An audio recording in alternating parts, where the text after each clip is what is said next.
नमस्कार दोस्तों, कैसे हैं आप सब। आशा करता हूँ आप सब बहुत अच्छे होंगे। मेरा नाम है गौरव चंद। द ई नब यूट्यूब चैनल पे आप सभी का स्वागत है।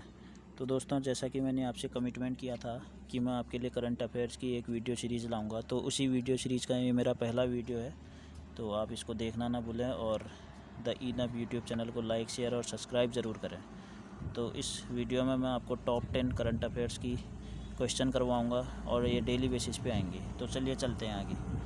देखिए, पहला क्वेश्चन है, world ocean day is observed on which date. यानी वर्ल्ड ओशन डे कौन सी डेट को मनाया जाता है।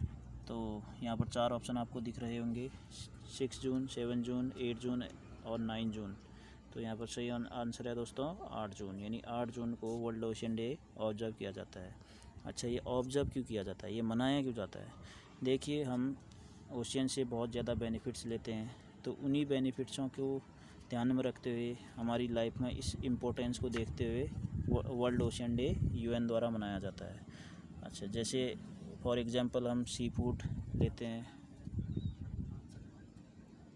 हम लेते हैं ओशियन से, या फिर ट्रांसपोर्टेशन का काम होता है, बहुत सारी मेडिसिन्स अवेलेबल होती हैं सी से, जॉब्स का क्रिएशन होता है, और रॉ मटेरियल्स लाइक जैसे ऑयल के रिसोर्सेज पाए जाते हैं। तो कहीं ना कहीं इस चीज़ का बहुत ज़्यादा बेनिफिट हमारे लाइफ में है। तो इस रोल को रिमाइंड करने के लिए यूएन ने सबसे पहले 2009 में इसे सेलिब्रेट करना शुरू किया था। तब से हर साल ये 8 जून को वर्ल्ड ओशन डे मनाया जाता है। अच्छा, अब यहाँ पर यूएन आया है, तो देखिए, यूएन एक इंटरनेशनल ऑर्गेनाइजेशन है जो 1945 में ऑर्गेनाइज हुई थी। इसका हेडक्वार्टर है वाशिंगटन डीसी, अमेरिका में, और इसके करंट टाइम में जो हेड हैं वो हैं एंटोनियो गुटेरस। तो चलिए नेक्स्ट क्वेश्चन पे चलते हैं। What is Aditya. आदित्य क्या है। A 5th generation fighter aircraft, an AI robot, a boat, या फिर अ रोबोट, अ रॉकेट। तो इनमें से आपको बताना है सही आंसर दोस्तों। Right answer is C, a boat. ये एक फेरी है, फेरी बोट को बोलते हैं, जो चलाई जा रही है Kerala state water transport department के द्वारा। अच्छा, ये न्यूज़ में क्यों है दोस्तों आदित्य। देखिए, यहाँ पर फ्रेंच के इंजीनियर थे जिनका नाम था गुस्तेव ड्रोव। गुस्तेव ड्रोव एक फ्रेंच के इलेक्ट्रिक इंजीनियर थे जो इलेक्ट्रिक कार और बोट्स के लिए बहुत ज़्यादा चर्चित थे। तो उन्हीं के नाम से एक अवार्ड है। इसके लिए ये आदित्य जो है इस एशिया से अकेली नॉमिनेट, या फिर आप बोल सकते हैं शॉर्ट लिस्टेड है इस अवार्ड के लिए। तो ये बहुत ज़्यादा इम्पोर्टेंट है, तो आप इसको याद ज़रूर रखिएगा। अच्छा, अब देखिए, यहाँ पर केरला आया है, तो केरला के सीएम कौन है। पिनरई विजयन। और गवर्नर आरिफ मोहम्मद खान। आरिफ मोहम्मद खान क्या है, गवर्नर। देखिए, यहीं पर साइलेंट वैली नेशनल पार्क भी है, और पेरियार नेशनल पार्क है, और एक वायनाड वाइल्ड लाइफ सेंचुरी भी यहीं पर स्थित है। तो दोस्तों, साइलेंट वैली नेशनल पार्क और पिन वैली में कभी भी कंफ्यूज मत होइएगा। आपको कमेंट बॉक्स में नीचे बताना है कि पिन वैली नेशनल पार्क कहाँ पर है। साइलेंट वैली तो केरल में पाया जाता है। चलिए नेक्स्ट क्वेश्चन पे चलते हैं। Mission Sagar is launched by. Mission Sagar किसके द्वारा लॉन्च किया गया है। मिशन सागर किसके द्वारा लॉन्च किया गया है। Indian coast guard, Indian navy, Indian air force, या फिर इंडियन आर्मी। तो right answer is Indian navy. हमारी इंडियन नेवी ने मिशन सागर को लॉन्च किया है। तो इसका मतलब क्या है दोस्तों।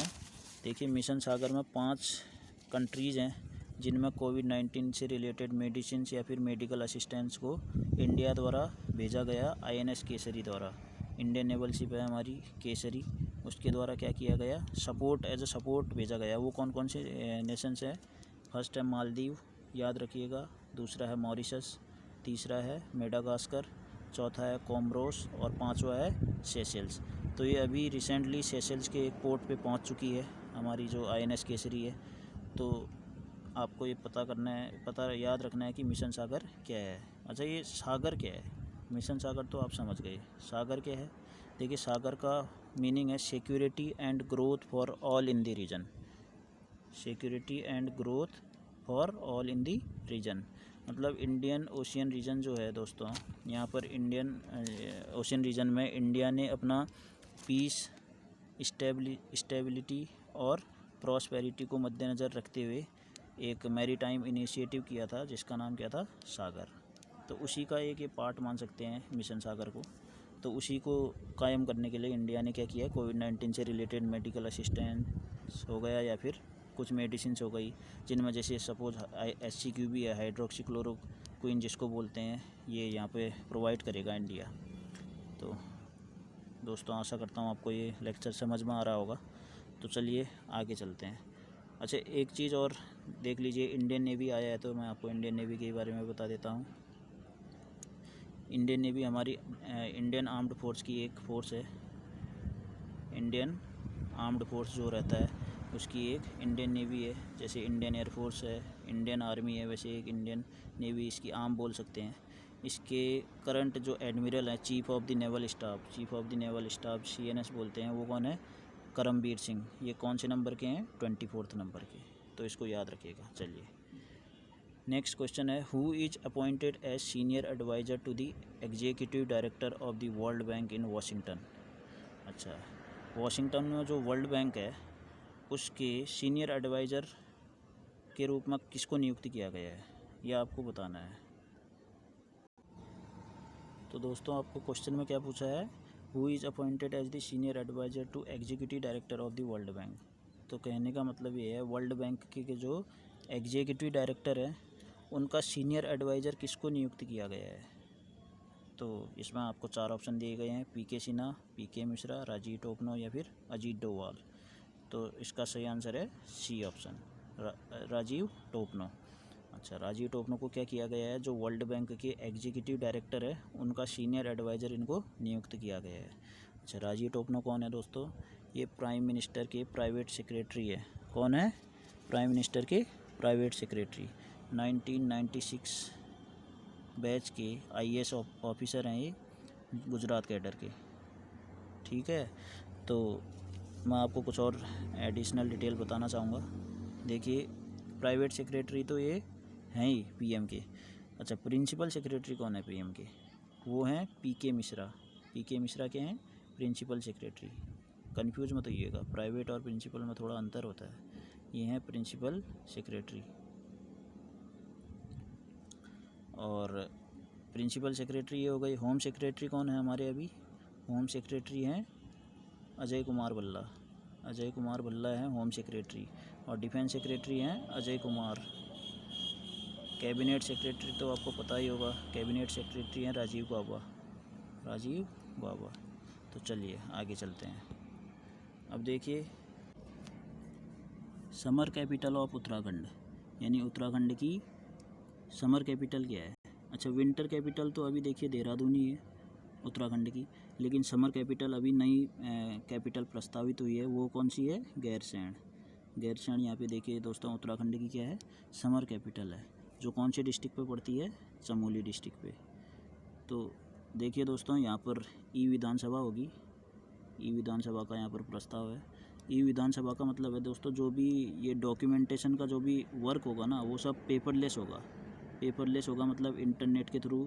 और डिजिटलाइजेशन यहाँ पर देखने को मिल रहा है, वहाँ पर कोई भी पेपरलेस काम वहाँ पर किया जाएगा विधानसभा में। अच्छा, तो उत्तराखंड की बात आइए। देखिए, उत्तराखंड में विधानसभा सीटें कितनी हैं, 70। और लोकसभा सीटें कितनी हैं दोस्तों, लोकसभा के लिए कितनी सीटें हैं, 5। और राज्यसभा के लिए 3। अब उत्तराखंड यहाँ पे आया है, तो उत्तराखंड के CM कौन है, त्रिवेंद्र रावत। और जो गवर्नर हैं वो कौन है, बेबी रानी मौर्य यहाँ पे हैं गवर्नर। देखो, नंदा देवी बायोस्फीयर रिजर्व यहाँ पे उत्तराखंड में है। और कार्बेट नेशनल पार्क यहाँ पे, जिसको हेली नेशनल पार्क बोला जाता था, जो इंडिया का सबसे फर्स्ट डेवलप्ड नेशनल पार्क है। सबसे पहले ये इंडिया में बना था 1936 में। और जैसा कि अभी आपने करंट न्यूज़ से अगर आप अवगत हैं तो आपको पता ही होगा, लिपू लेक इधर है। और माना ला, लिपू लेक ला, ठीक है, माना ला, नीति ला भी इधर ही है। तो ये सब पास हैं इंडिया में, उत्तराखंड में। तो आपको ये पता याद रखने हैं। तो चलिए दोस्तों, नेक्स्ट क्वेश्चन पे चलते हैं। व्हाट इज़ अर्पित, अर्पित क्या है। ऑप्शन है आपके पास, a guided tank missile, a submarine, a airborne rescue pod या फिर अ GPS सैटेलाइट। देखिए, आपको ऑप्शन इसमें से चूज़ करना है, तो राइट ऑप्शन है C वाला, एयरबॉर्न रेस्क्यू पॉड। देखिए इसका फुल फॉर्म ही यही है, ठीक है दोस्तों, एयरबोर्न रेस्क्यू पॉड फॉर, एक मिनट, तो अर्पित का फुल फॉर्म क्या है दोस्तों, airborne rescue pod for isolated transportation. तो देखिए दोस्तों इसका मतलब क्या है, देखिए पॉड का मतलब होता है एक छोटा सा डिब्बा टाइप का होता है, जिसका मतलब है कि उसी के अंदर आपको क्या कर दी जाएंगी, आइसोलेशन करके सब आपको मेडिकल असिस्टेंस उसी के अंदर आपको प्रोवाइड किया जाएगा, और ये ड्यूरिंग आपका ट्रांसपोर्टेशन भी रहेगा। तो समझ रहे हैं ना, जैसे हिली टेरेन जो है यहाँ पर, जहाँ पर फैसिलिटीज़ थोड़ा ट्रांसपोर्टेशन की दिक्कत है, या फिर मेडिकल असिस्टेंस मिल नहीं पा रहा है, या फिर जैसे रिमोट एरियाज़ हैं, तो इन जगह क्या करेगा हमारी इंडियन एयरफोर्स जाएगी और उसको तुरंत अर्पित के अंदर रखा जाएगा। अर्पित यहाँ पे एक मेडिकल असिस्टेंस समझ सकते हैं, छोटा सा पोर्ट, उसके अंदर आपको ड्यूरिंग ट्रांसपोर्टेशन भी क्या किया जाएगा, जो सीवियरली इल पेशेंट्स हैं उनको रेस्क्यू किया जाएगा, उनको ट्रांसपोर्ट किया जाएगा एक जगह से दूसरी जगह। तो ड्यूरिंग ट्रांसपोर्टेशन वो एकदम सेफ़ रहेंगे, उनको सब फैसिलिटीज़ उसके अंदर दी जाएंगी।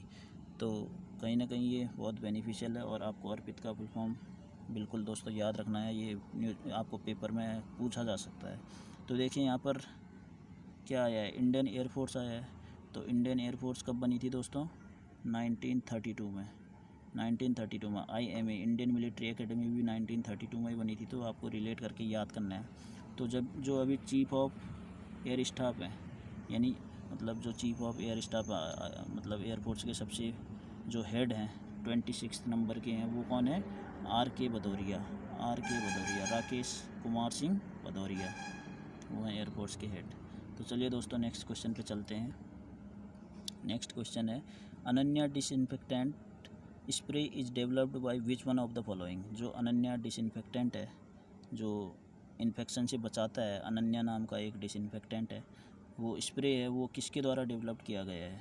तो ऑप्शंस आपके पास हैं, IIT Delhi, IIT Madras, IIT Kharagpur, या फिर DIAT पुणे। तो आपको सही आंसर इसमें से बताना है दोस्तों। तो सही आंसर बताइए कौन सा है। तो इसका आंसर है, answer number, option number D, DIAT Pune. अच्छा, अभी DIAT पुणे क्या है, इसका फुल फॉर्म है दोस्तों defence institute of advance technology, defence institute of advance technology Pune, ठीक है दोस्तों। तो इसने क्या किया है, कोविड-19 से बचने के लिए एक अनन्या डिसइंफेक्टेंट स्प्रे को डेवलप किया है, जो कहाँ कहाँ यूज हो सकता है, मास्क में इसको लगा सकते हैं, एलिवेटर के जो लिफ्टों के जो बटन हैं उनमें लगा सकते हैं, डोर्स पे यूज कर सकते हैं, या कॉरिडोर्स पे कर सकते हैं, कहीं ना कहीं जो कंटेमिनेटेड जो मेडिकल इक्विपमेंट है उनमें भी हम इसको यूज़ कर सकते हैं, मतलब इसको स्प्रे कर सकते हैं।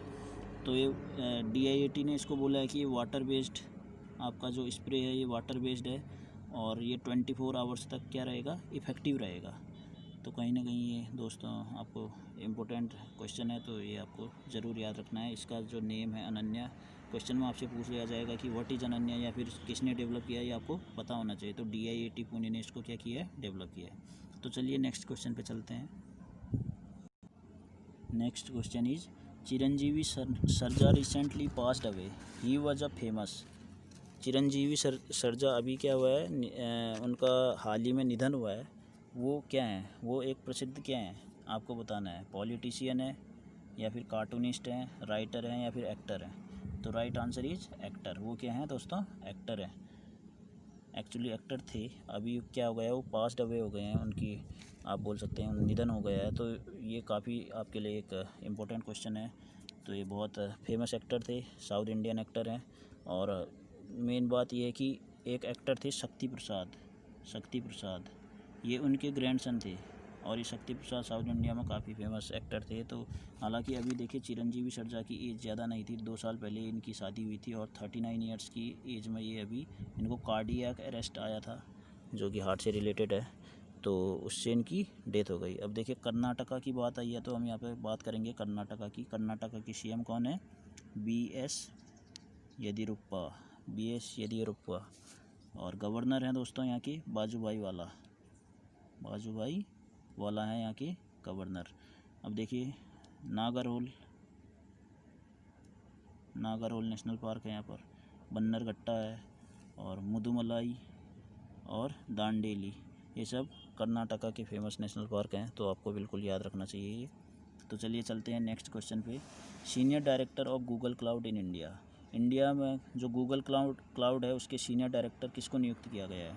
तो 4 ऑप्शन आपके पास है दोस्तों, शांतनु नारायण, अनिल वेल्लूरी, करण बाजवा या फिर अजय त्यागी। तो दोस्तों इसका सही आंसर है अनिल वेल्लूरी। अनिल वेल्लूरी को क्या किया गया है? Senior director of Google Cloud in India appoint किया गया है। तो दोस्तों देखिए अभी करण बाजवा है यहाँ पर। करण बाजवा कौन है? ये MD एंड CEO हैं किसके? गूगल क्लाउड के। ठीक है दोस्तों, सीनियर डायरेक्टर तो अनिल वेल्लूरी हैं, लेकिन MD एंड CEO कौन है? करण बाजवा। अच्छा, करण बाजवा पहले किस चीज़ में थे? ये IBM इंडिया के हेड थे। IBM इंडिया के क्या थे दोस्तों? करण बाजवा पहले ये हेड थे उसके। IBM क्या है? ये computer technology and IT consulting company है। ठीक है दोस्तों, जिसका हेडक्वार्टर कहाँ है? न्यूयॉर्क में। तो देखिए अब बात करते हैं आगे नेक्स्ट क्वेश्चन पे। 10th क्वेश्चन है, low cost and artificial intelligence based test kits for कोविड-19 have developed by which institute.